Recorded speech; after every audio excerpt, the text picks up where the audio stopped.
जैसा स्त्रियों के संगियों का संग करने से होता है।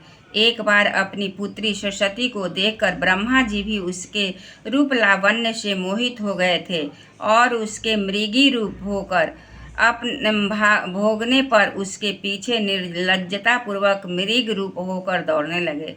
उन्हीं ब्रह्मा जी ने मरीचि तथा प्रजापतियों की तथा मरीचि आदि के कश्यप आदि और कश्यप आदि के देव मनुष्य आदि प्राणियों की सृष्टि की। अतः उसमें एक ऋषि प्रवर नारायण को छोड़कर ऐसा कौन पुरुष हो सकता है जिसकी बुद्धि स्त्री रूपिणी माया से मोहित न हो।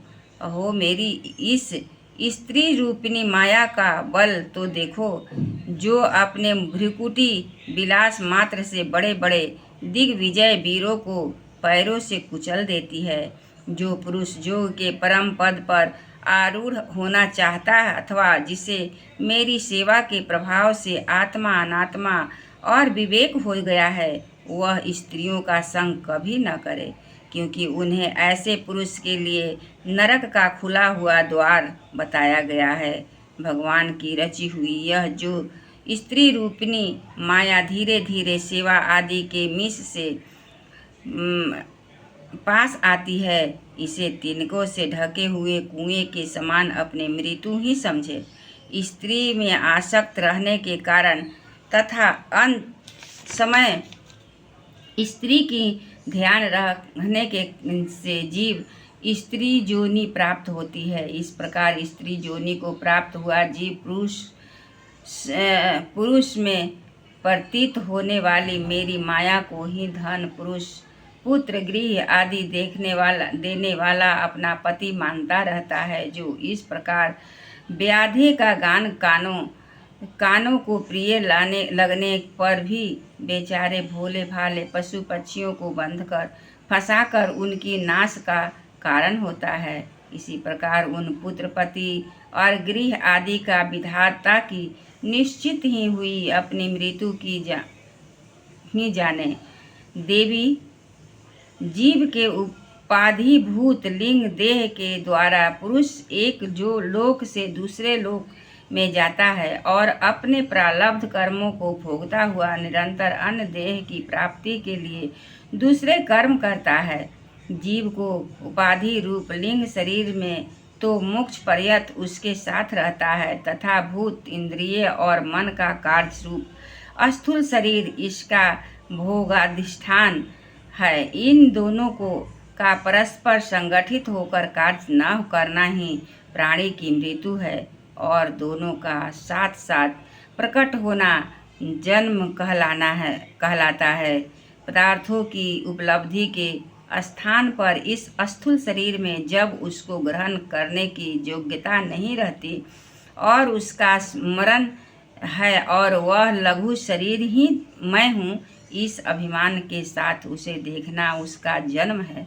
नेत्रों में जब उसकी दोष के कारण रूप आदि को देखने की योग्यता नहीं रहती, तब उसमें रहने वाली चक्षु इंद्रिय भी रूप देखने में असमर्थ हो जाती है और जब नेत्र और उसमें रहने वाली इंद्रिय दोनों ही रूप देखने में असमर्थ हो जाते हैं, तभी इन दोनों के साक्षी जीव में भी वह योग्यता नहीं रहती। अतः मुमुक्षु पुरुष को मरणादि से भय, दीनता अथवा मोह नहीं होना चाहिए। उसे जीव के स्वरूप को जानकर धैर्यपूर्वक निसंग भाव से विचरना चाहिए तथा उस मायामय संसार में योगमय वैराग्य युक्त सम्यक ज्ञानमयी बुद्धि से शरीर को विशेष निषेध धरोहर की भांति रखकर उसके प्रति अनासक्त रहते हुए निवारण करना चाहिए। एक बार बोलिए कृष्ण भगवान की जय। वृंदावन बिहारी लाल की जय। श्रवण नारायण नारायण नारायण, श्रीमन नारायण नारायण नारायण, श्रीमन नारायण एन नारायण हरि हरि। श्रीमन्नारायण नारायण हरि हरि। प्रभु नारायण नारायण हरि हरि। भगवन नारायण नारायण हरि हरि। भगवन नारायण नारायण हरि हरि।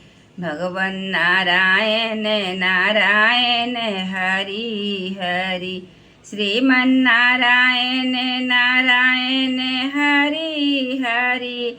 श्रीमन्नारायण नारायण हरि हरि।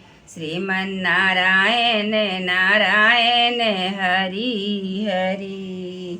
एक बार बोले कृष्ण भगवान की जय।